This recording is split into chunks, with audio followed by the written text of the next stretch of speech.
তো গাইছ এয়া আমি নিকু আৰু মই আহিলোঁ। তই নিকু কিবা কবি? নাই বেলেগ একো নকওঁ, মানে ভাল বনাইছে আৰু ফটো চটো উঠাও ধুনীয়া বস্তু।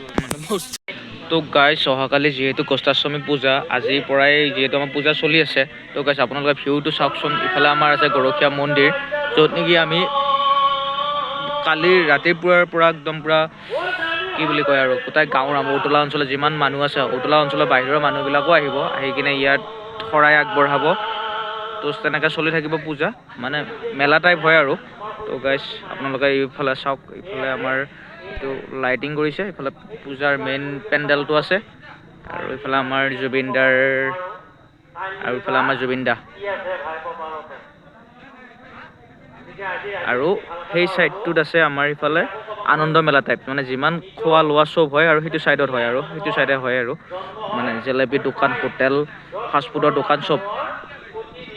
Hello' guys, welcome back to my YouTube channel. তো গাইছ আজি আমি আহিছোঁ, আমাৰ কষ্টাষ্টমী পূজা কালি আৰম্ভ হ'ব, মানে আজিৰ পৰা ষ্টাৰ্ট হৈছে, কালি আছে পূজাটো।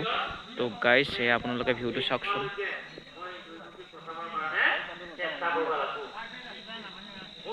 এইটো মেইন পূজাৰ এইটো চাইডত মেইন পূজা মণ্ডপ, আৰু ইফালে আছে আমাৰ, মই দেখাই আছোঁ, আৰু সেইটো চাইডত পাব আপোনালোকে আমাৰ যিটো আমাৰ হেৰি মানে খোৱা লোৱা আৰু হোটেল টাইপ সেইবিলাক আছে। তো গাইছ ভিডিঅ'টো কণ্টিনিউ কৰি থাকিব।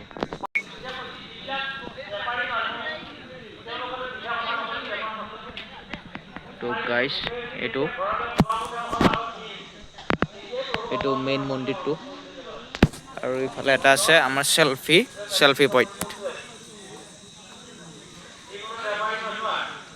ইফালে কি আছে, শ্ৰী শ্ৰী কৃষ্ণ বৃন্দাবন।